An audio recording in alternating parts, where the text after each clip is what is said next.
Hi everyone, welcome, welcome. Thank you for wherever you're joining us from, and good morning, afternoon, evening, whatever time you're watching from. We are so happy you're here.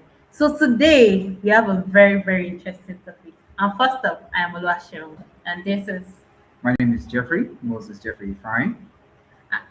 and today we'll be looking at the topic. I look good in AI. Oh, Like, I feel good in AI.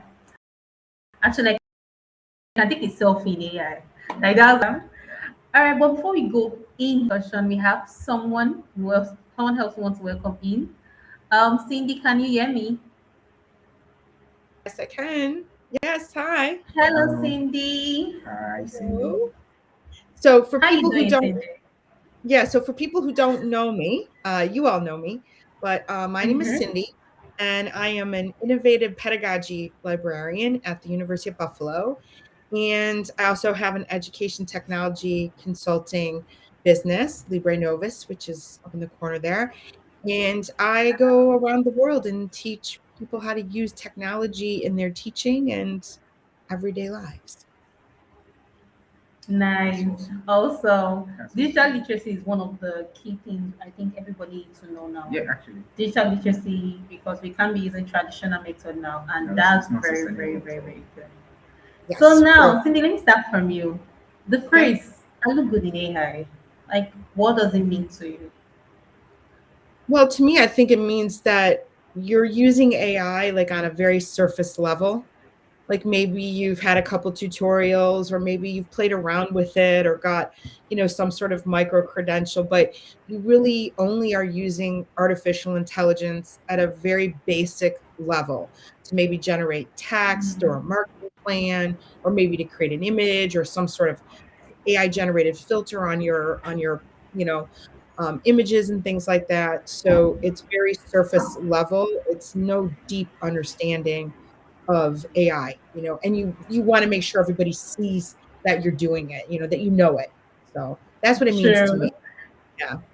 Okay. Okay. That was actually very, very deep. Yeah, So, actually, Jeffrey, what do you think about it? I think just like what Cindy said, it's more of like I look good in AI. It's still just it resides in the optics, just in the optics. It hasn't gone on the inside.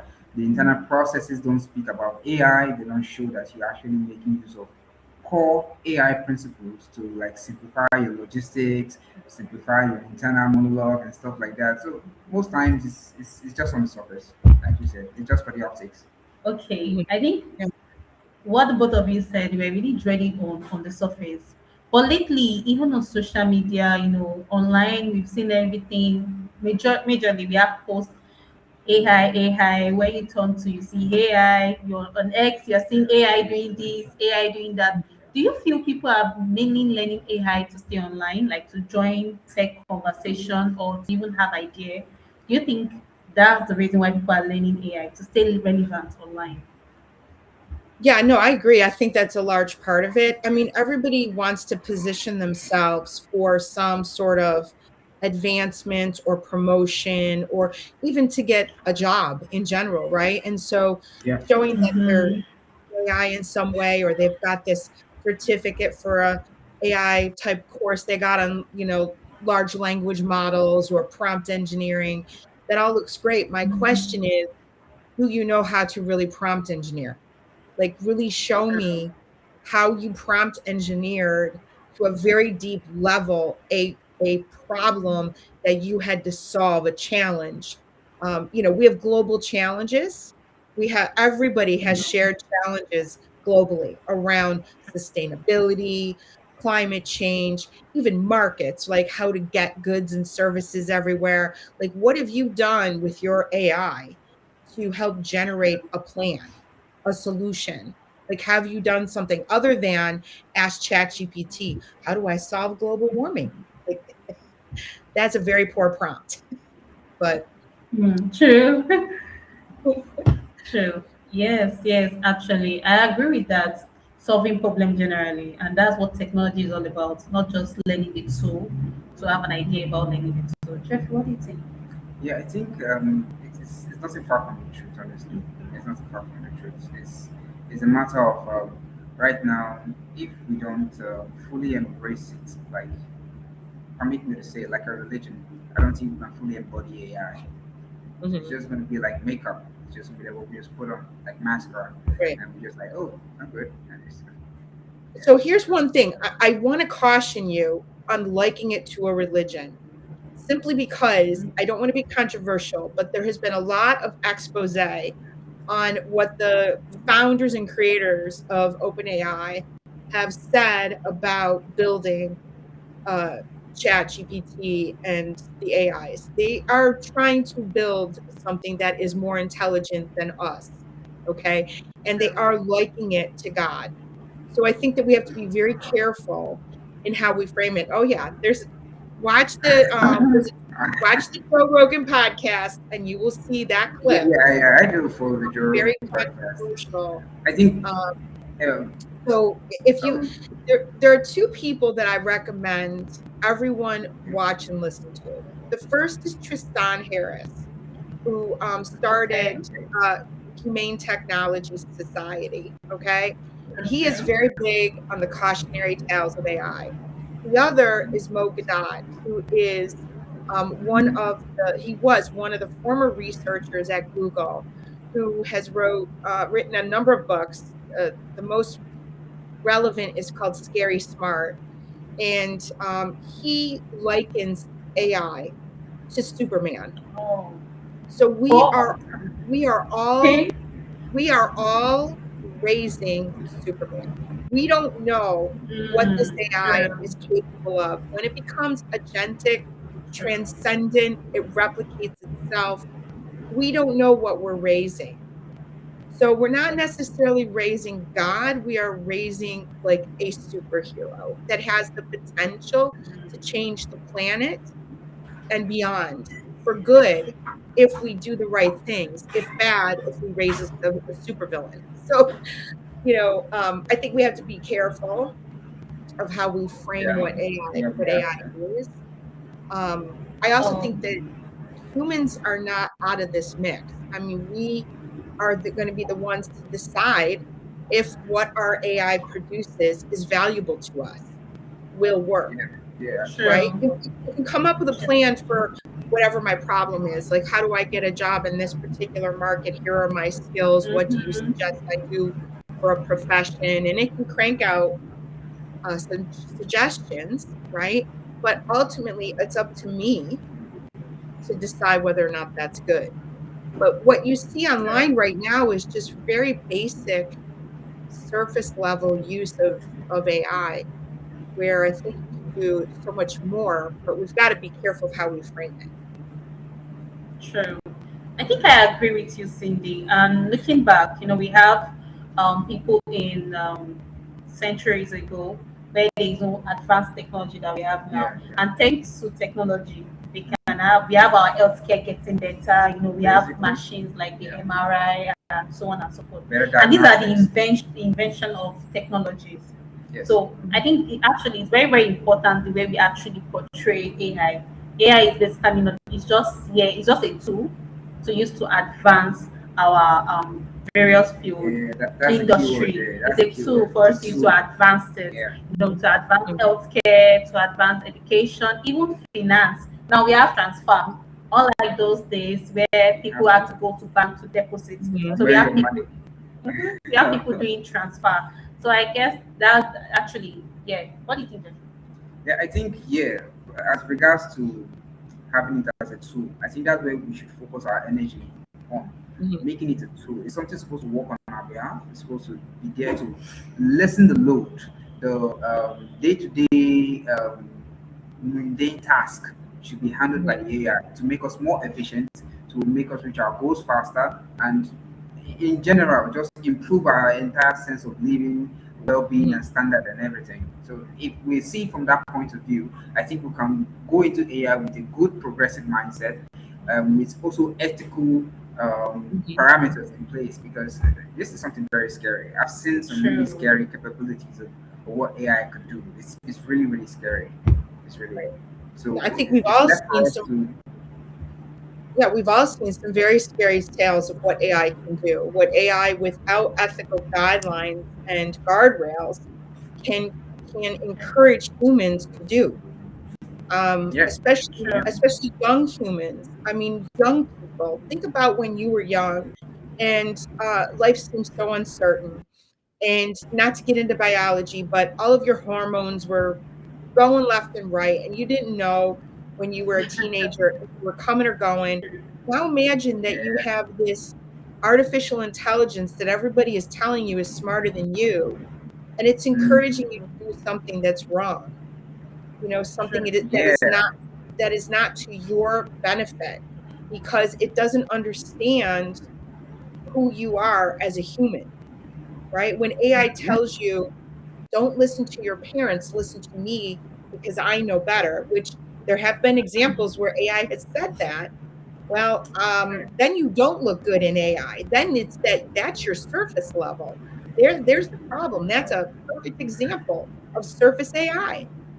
No Yeah. deep True. Exactly. That's the point. That's understanding. the point. I teach students at the university who are going to be in public health type professions, counselors, social workers, etc. Some teachers about AI, like at a deeper level, and they learn certain skills. They learn.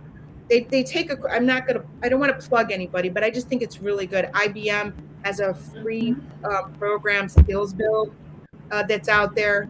And so my students learn what large language models are in one micro course. They learn what prompt engineering is, and they learn about the ethical use of AI. And I think those are all fundamental things. They also have a special one on AI in health professions, right? So those are examples where if you go to a reputable company, you learn these skills. I think they give you enough um, next level knowledge that you're moving beyond the surface level, you know? And I think that True. that's Yes. important. Yes. I think everybody should take the time to really understand what AI is actually doing so that we don't have these problems where humans are over relying on it. I don't mean you need to know Yeah. code. That's True. also the point. True. Over True. reliance could actually be a problem. True. A tool we use all the time without constraints will actually be a problem. Mhm. It can be a really Right. big problem. So what, Okay. go ahead. Okay, so I'm going to look at it in a different perspective. Moving from where we have people saying, "Oh, AI is here to take your job," AI is here to take your job, and we have this thing that people suddenly want to identify with AI, even Yeah. without fully understanding it. Do you feel what do you feel is majorly the cause of that? Because for me, I feel we've been threatened enough with the fact that AI is here to take your job. I think as at 2 3 years ago, Yeah. everywhere you go, you hear that the quotes AI is actually here to take your job. Yeah. It's the So do you think jobs. people just identify with the sudden identification with AI? Like, what do you think that could be? I think So yeah, go ahead. okay, since you go first, No, go please ahead. go first. Please go. Okay. All right. Okay. So Um, just when they recently, say yeah, go ahead. ladies first. All right. So just recently, there was a Chinese company that rolled out a AI powered robot that looks very human, like very realistic. She walks very realistically. Okay. She's a little stiff, So if you look at it, something's a little off. But the interesting thing is that rubber, her rubber body actually Okay. has warmth, it has temperature. And so ethically, people are wrestling with, should we do that with our robots? Should we do that with our AI powered robots? Should we have them really look and feel human? Or is that ethically wrong to do? So that's a next level. Now you're going beyond the surface, right? You're really thinking. And a True. lot of people like Elon Musk are saying, who's building a whole, I don't want to say army, but a whole batch of these robots, around 150,000 US dollars each right now, which all of the elites in the world are going to have those because that's affordable, right? Mm. Okay. Um, and in the next couple of years, that might be down to half, 75,000, and then you keep going. So will I be out of a job? I had a student, when I told her about that, she wants to be a teacher. So she said, okay, well then my teaching degree means nothing. I don't, why am I being a teacher? So I needed a full day to think about it. And I felt really bad for her. And the next day when we went into class, I started and I said, listen, you really made me think about it. And I said, I want you to think globally. I have been in classrooms around Africa where there are 75 children in a class. I have been in classrooms in Africa where students have been told their behavior problems when really they just don't understand the material. Or they've been legally blind, they can't see. One of my daughters is legally blind. And if you don't give that child a vision test, it's not going to happen.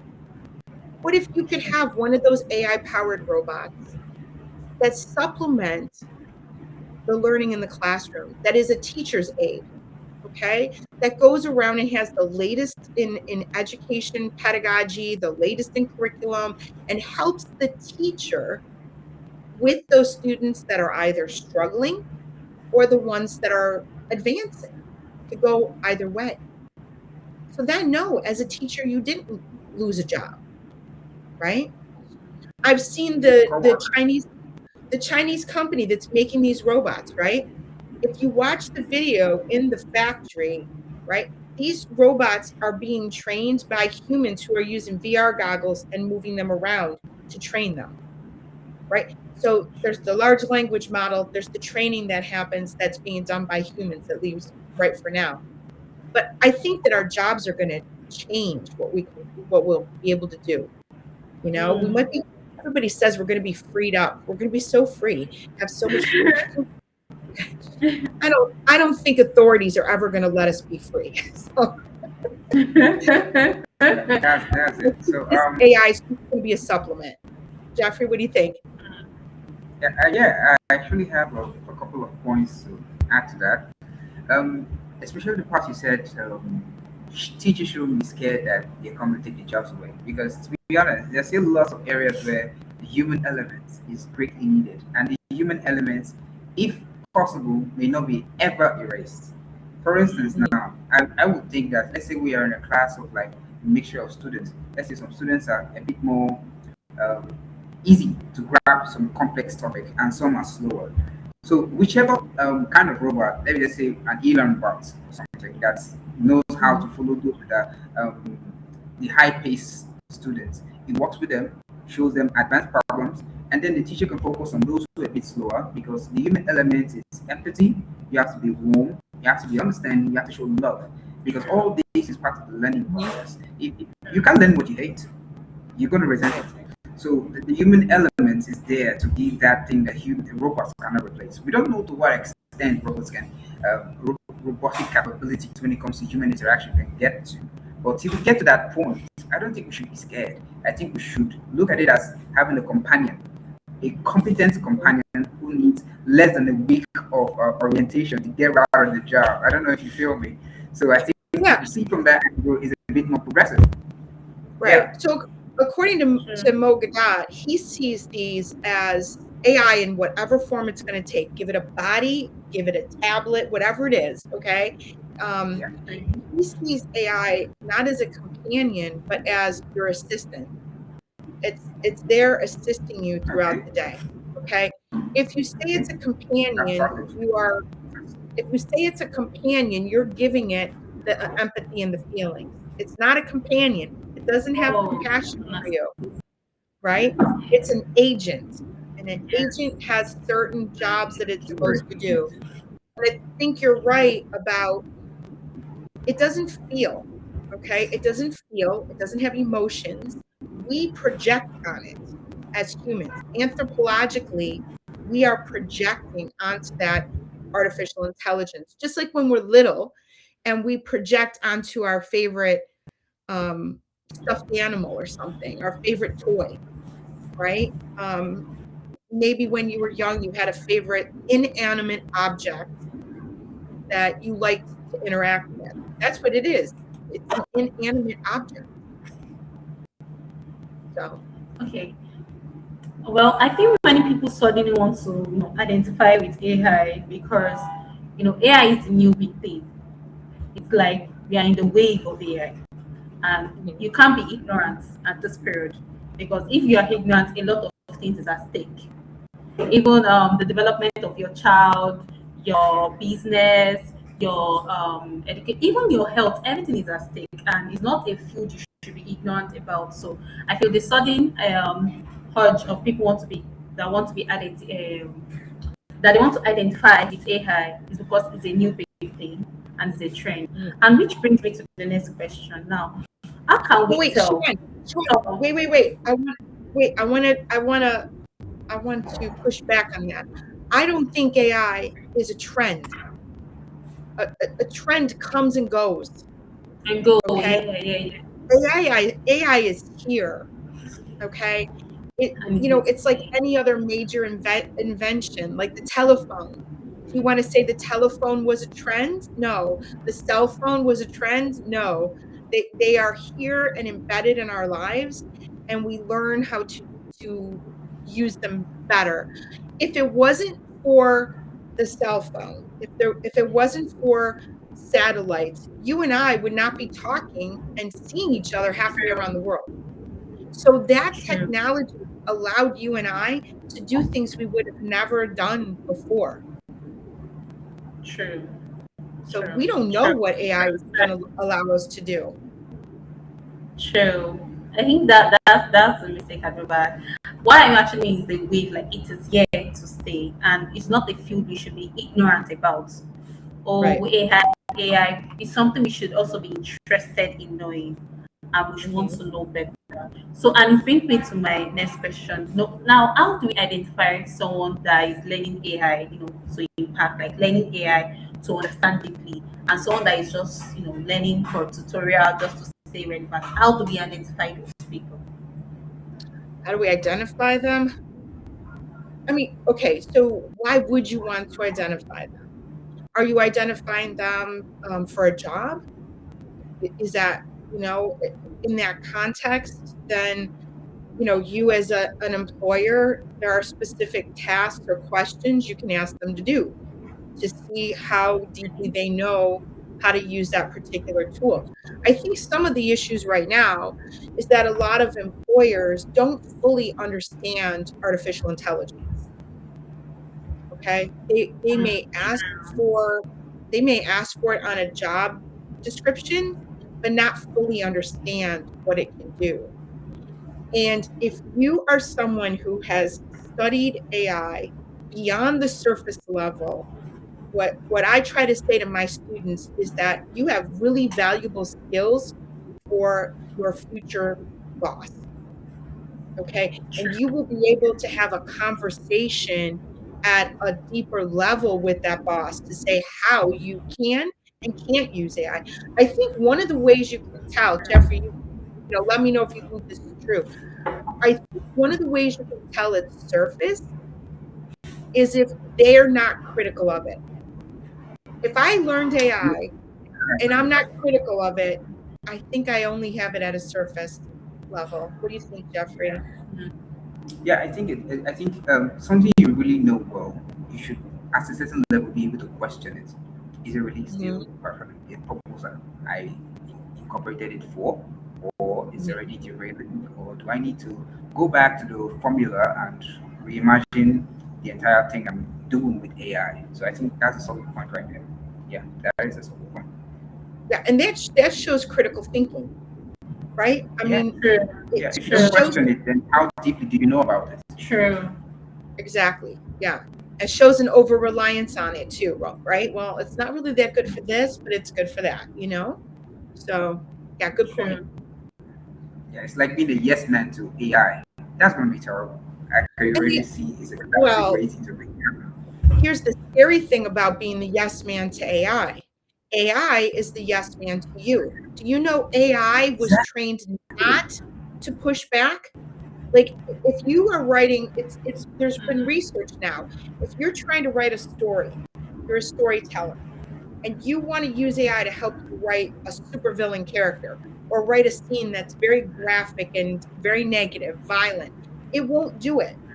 It has a very hard Yeah. time doing it because it was trained to answer your question and to give you what you want within a certain parameter. It won't write something negative.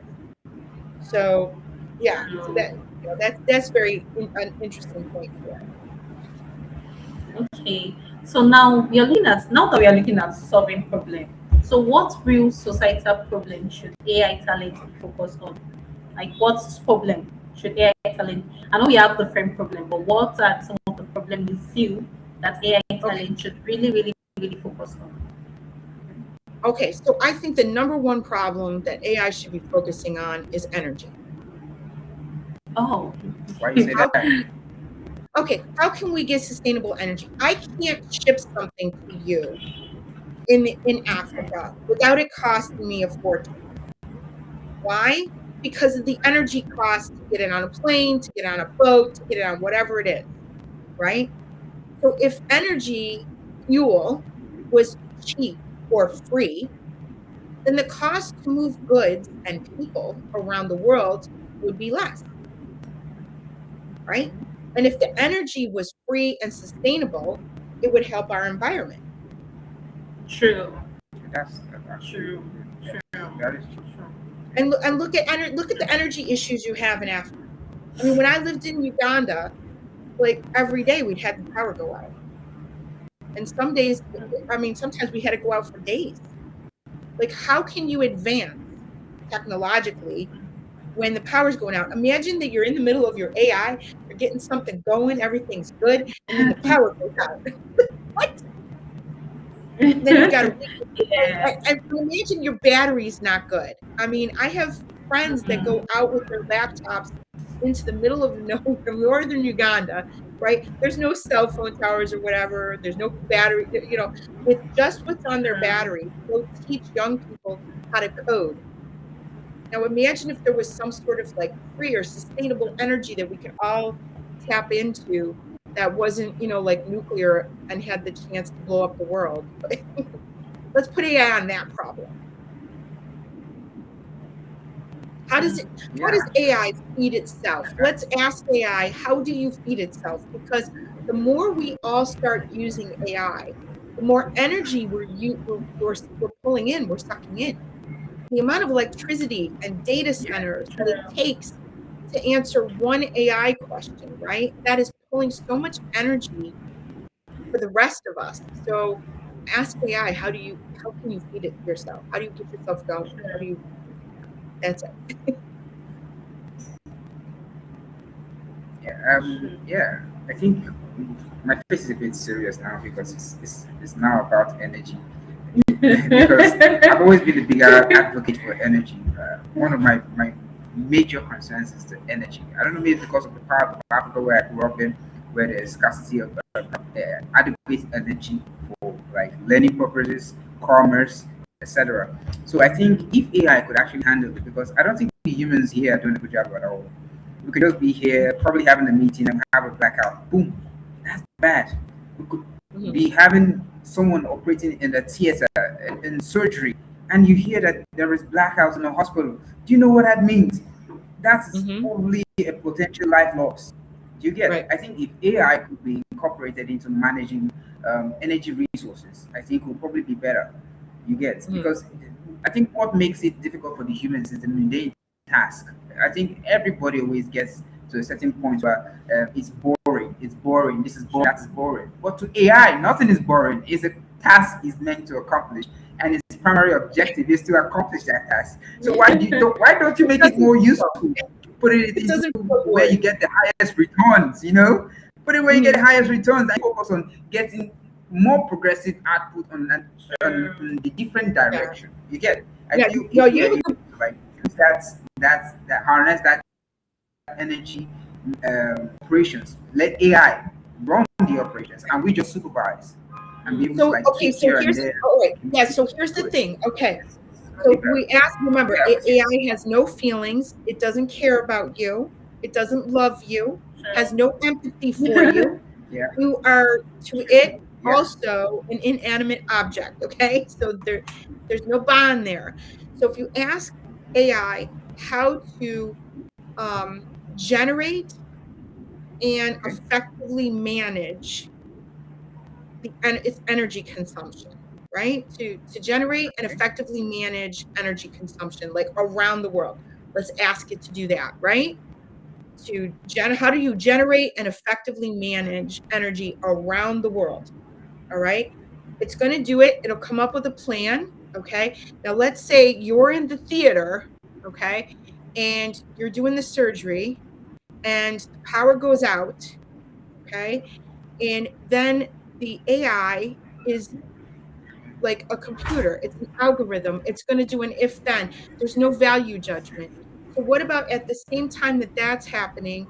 You know, your your somebody in your family is 2 towns over, their energy goes out, they're also in a theater. Like, AI is going to have to make an ethical decision on who gets to live or die, right?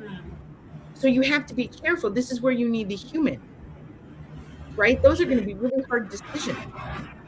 Okay. So you've got to be careful that who is programming the AIs to make these value judgments.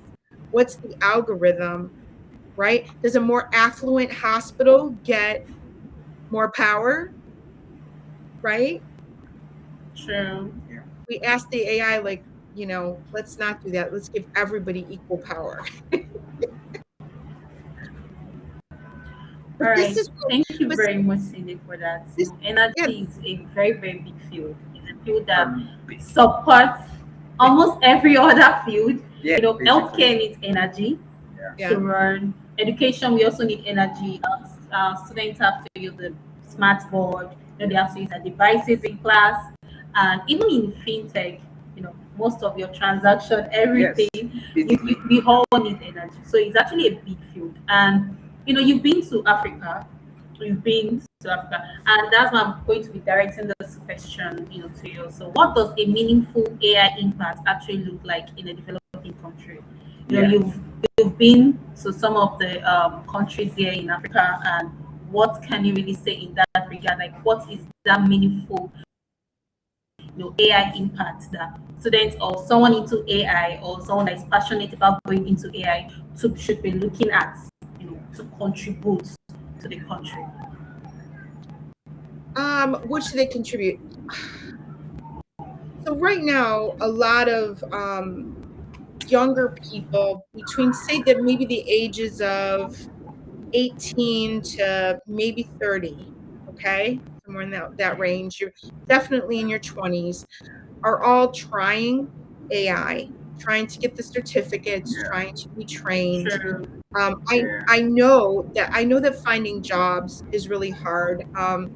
Believe it or not, even in the United States, my daughter just finished her bachelor's degree, and she's been looking for Oh, jobs Wow. for her congratulations. degree. She's been looking for 2 months and she can't find any. So everybody Oh, thinks you come to America and it's great and glorious, and it's not. That might not be the case. Now, um, we struggle too. So what I'm advising her to do is to use, her knowledge to volunteer and to, contribute where she can until, she is placed in the right job where she's supposed to be, right? So I understand Yeah. that you have the same challenge uh, in Africa, in Nigeria, let's say Nigeria specifically, right? Yeah. But as an example, learn those skills, keep your skills strong, and figure out where you can contribute, maybe even on a volunteer basis for now. Okay. um, Go out and help in summer camps for the young people. Start to raise up the generation after you. Okay, make sure that they have all the skills and tools they need to use artificial intelligence better than you. Everybody wants the next generation to do better than the last. All right. So that's Yeah. what I would encourage you to do. You have a lot of opportunities to work with young people. I know in Nigeria, then they have like a volunteer type thing that you Yeah. can plug into as a young adult. So I would encourage you to do that. Um, I don't know your market. I don't know what your government roadblocks are for making businesses, for coming up with businesses. I know, like in Ghana, there's a lot of paperwork and there's a lot of bureaucracy. There's a lot of things that stop people from creating businesses. And I don't know if it's like that in Nigeria, but I do believe that with your skills in AI, if they go deeper and with everything in a global market, our connection with Wi-Fi and tech right now, it's decent. Like we're having a good conversation.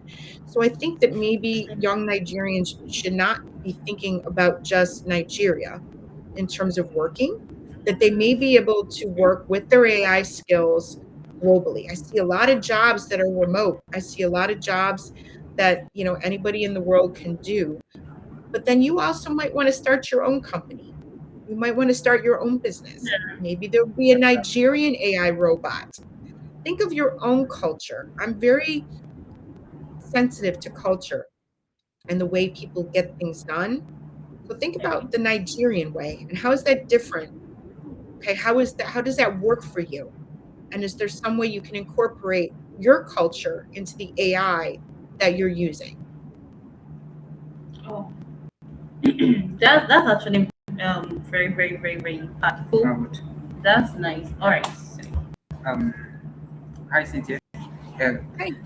if I may add to that, I feel one of the things that our government here in Nigeria has itemized as things that would really, really benefit masses is healthcare improvements, agriculture, and education, and when we talk about logistics, the road, and some other things. But primarily, I think we have a increased focus on agriculture.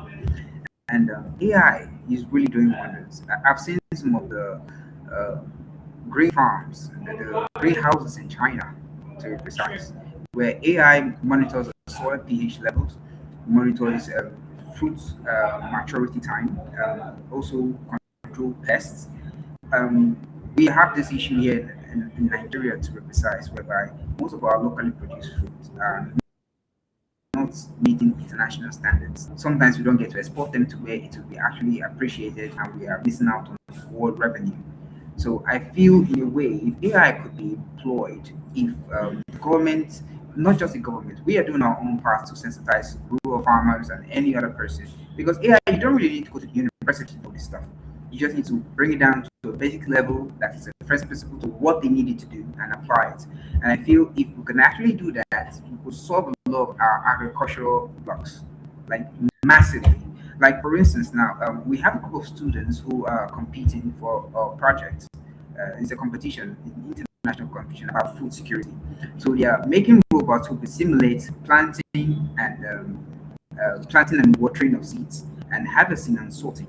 Now, if you have robots doing this stuff, the issue of people being scared to go to their farmlands now because they don't know what they're going to meet, headsmen, bandits, and whatever.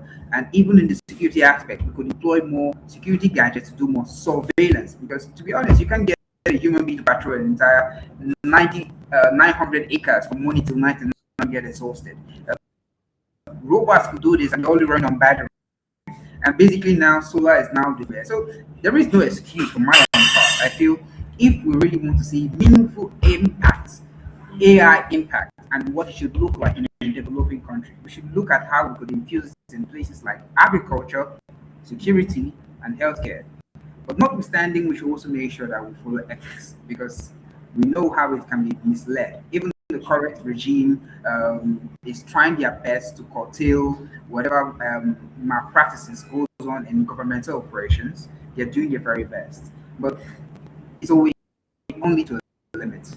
Employ AI to help amplify that. I think we could get better and like more increased results. I think it's something that we really need to actually put our like a full force into because it's going to bring a very wonderful yield at the end of the day. Because the generation coming, they're not going to wait for us to solve the problems. They're going to come, and if we're not ready, that's catastrophe. That's what I feel. So that's what I feel. Well, the very thing about AI for governments is that it can democratize things, right? So I Mhm. can do it in my garage I don't need a drone, and that drone can be programmed to do something. So here's the thing: your problem with agriculture, but you gave a couple of different examples or issues around agriculture. And I want to show the human in the mix of this. Okay. I don't want people to leave out the human. So you said getting your goods to market. All right. So 6 years ago, I had a group of my students work on a project for Ghana.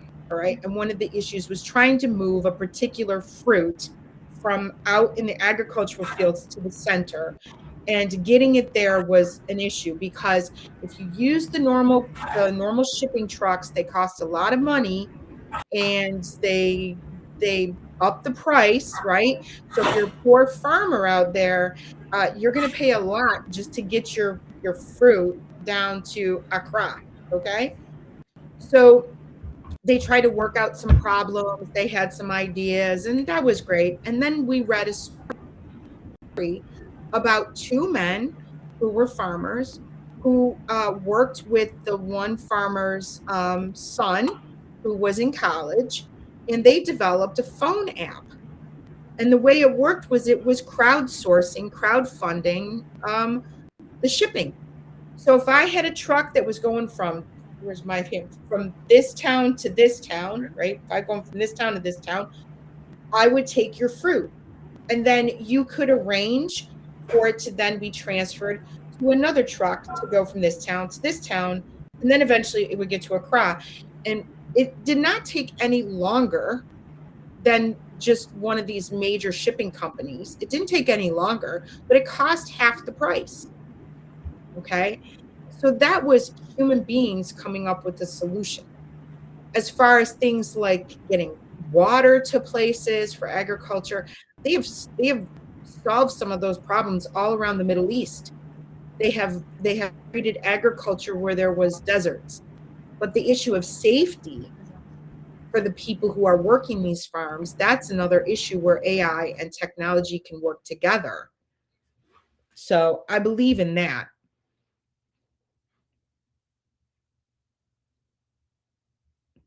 I guess I will pause. I lost you. All right. Okay, so the last point I get. Oh, I can't hear you.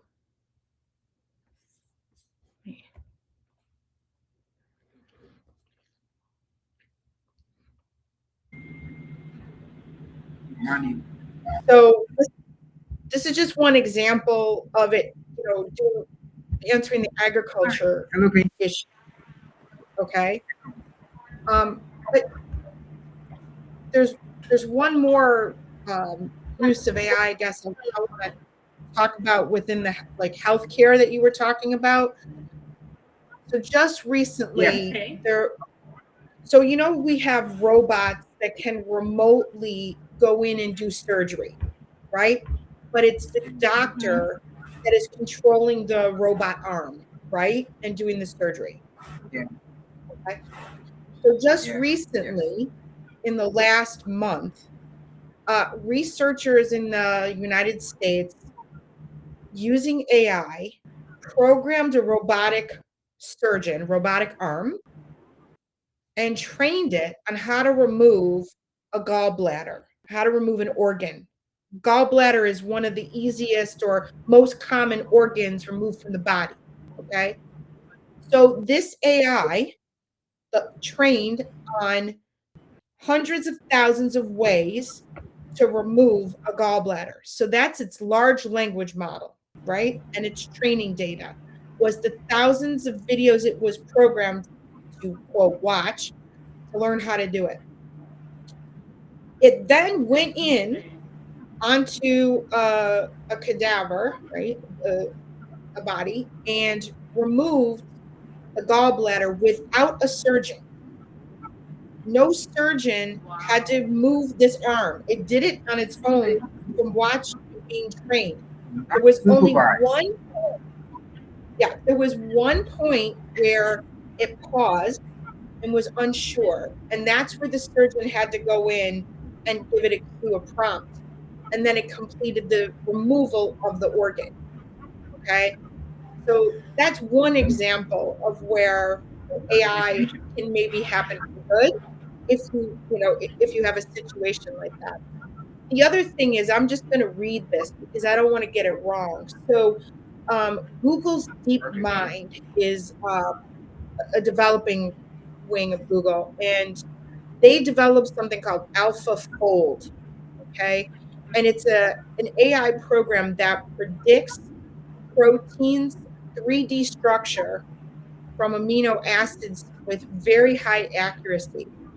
So they released AlphaFold open, the program that does this, the AI program. They released it to the world because they didn't want to stop researchers from coming up with drugs that could solve a lot of the problems that we have from healthcare perspective. And the free access is going to make have a fundamental shift in how quickly we can develop drugs for various ailments. And so that is another example of using AI for good. And that was developed, that program, there's a documentary about it. That AlphaFold was developed not only by computer programmers, but they also had a biologist on the team because she knew the human body, she knew biology. So you see, it's a good combination of both tech people Wow. and other scientists, maybe even some humanities in the future, that work together to create these super agents that will help us. And that's That, actually that's just wonderful, honestly. excellent. That's really nice. But I can't wait for development like that to start happening in Africa, even in Nigeria. Saying, "Oh, a boy from Nigeria, we did this in the university." I think, and that's what this podcast is all about. Learning the Yes. in depth, and then the in depth is not just about learning. You have to collaborate. So collaboration also matters. You have to collaborate with people in different fields, experts in different industry. Okay, how can my tech skills, how can my AI skills improve this industry? So in order to do that, you have to get experts, people that have knowledge about that industry. Then you Yeah. come together and see how we can actually make this work. We how to build model, train their data and help them improve even in their own field. I think that's what this podcast is all about. Yeah, Jeffrey, how about you? yeah, I totally agree. I totally agree. And I think this should be like a challenge to everyone out there watching this podcast. I think wherever problem you think you can use AI to solve, you technically don't need to be an engineer. You don't need to be a computer scientist. Hmm. This is something you can pick right up the book if you're determined, if you're serious, if you're level-headed to understand what you're reading and how, like, to manifest something, make revolutionary work with AI. I don't know. I won't put this as a challenge out there. Whatever problems you think you can solve, you can get a lot about these simulation programs. Do something, post it on the comment section right there. But don't forget to like and subscribe. I should do that. So do that, and Sure. we'll be here to like show you the ropes. Sure. No, we are here to help, and that's the essence of all of this. Yeah. So Professor Cindy, it's actually wonderful. Honestly, I can't even look for a better word to say. Mhm. It's always a learning process. It's always a wonderful time. I always feel renewed True. intellectually whenever we have our discourse, and I And think you should come on our podcast more often because people need to hear this because we are, like we said, we're just walking on the surface of it. We need to take mhm, it on the inside. We need to right. dig deep and see what meaningful impact can AI solve because it can solve problems. It can solve a Mhm. lot of problems that could alleviate, like, take us to a different level. All this level we pray for and stuff could be a prayer and your work. Yeah, I'm a Christian, but I believe that still God gave me the brain to use the proper tools to achieve my goals and objectives. And I believe AI is one of the tools God has placed under my dominion to make manifest of whatever goal I need to achieve. And that's what I believe. True. True. I agree. I agree. And I think with any technology, I always encourage people, don't be afraid of it. Try it. Yeah, True. yeah. So move beyond the surface. Okay. Learn how to do a prompt engineer, whatever it is. Okay. Go to your chat GPT and really like take a deeper dive and play with it. Don't be afraid of it. It's not something that's, it's not going to attack you. It's not going to hurt you. Just remember, it's not real. It doesn't care about your emotions. It's a simulation of emotions. It's not really emotions. So what they like to say here in the United States is like, go outside and touch grass. So in other words, like, get out from the tech, go outside, breathe some air, and realize you are a human being, and this is an agent that you can use. It's an agent. Okay, it's just a tool like any other tool. But I think what's beautiful, and you hinted at it, Jeffrey, is that it's free and open. Everybody can have it. A government is not controlling it. So just think about it. Right now, there's no government controlling it. So all of you are free to play with that and see what you can create. So I love that. In an ethical fashion. In an ethical fashion. They can play with it in an ethical fashion. Yeah. That's true. Sure. Thank you so much for coming in. Thank you, Jeffrey. Thank you, Cindy. It's amazing. That's been an impactful section. In fact, I might need to go and rewatch this to watch the recording and to learn more from it, because it's not just only about it also speaks to us as an individual to always look for problem to solve, impact to make on our society, because the essence of AI, the essence of learning these skills is actually to solve problem and make impact in our society, have a major contribution. Thank you so much for joining in, and you can follow our social media channel with just down below this video. You can follow us on Facebook, you can follow us on Instagram and YouTube. Thank you once again, and you can visit our website on airinnovation.tech. Thank you so much, everybody, and bye. They're amazing. And also before I forget, if you want to also benefit the way I'm benefiting from Professor Cynthia, she's also on LinkedIn. You can follow her at Cynthia TC. She's treasure trove of information and knowledge. Don't waste that opportunity, okay? Sure. And also, the reason why we tell you to come on our socials is because we're going to be posting things, content, learning topics, things that make you easy to understand how AI works, how you can incorporate it in your daily lives. We are out here to give you that information, to help you with the tools necessary. So feel free to go on our socials, go on our website, check on the tools we publish, drop us a DM, send us a mail if you're having an issue with something. We are really here to serve you. Thank you very much. Bye. Bye. Bye. Bye. From data processing to machine learning, IoT to cloud computing, our program are designed to solve what problem using sustainable development skills. At AI and Robotics Innovation Technologies, it's our mission to build an ecosystem where technology thrives. We aim to grow global leaders in technology. Working as an intern at AI Robotics Technology has been an incredible learning experience. I've gained valuable insights in robotics and even the business side of tech. I've also had the privilege of being mentored by experts in robotics and also business strategy. My name is Jeffrey. I'm an AI and robotics engineer here at AI and Robotics Innovation Technologies. Here we believe in hands-on approach. We believe in disseminating knowledge for technology through hands-on practical lessons and trainings. We are partnered with a company called Mechatron, and we have a franchise whereby we have all the necessary kind of tools to engage your students or your wards in quality tech training. Come, join us, and let's change the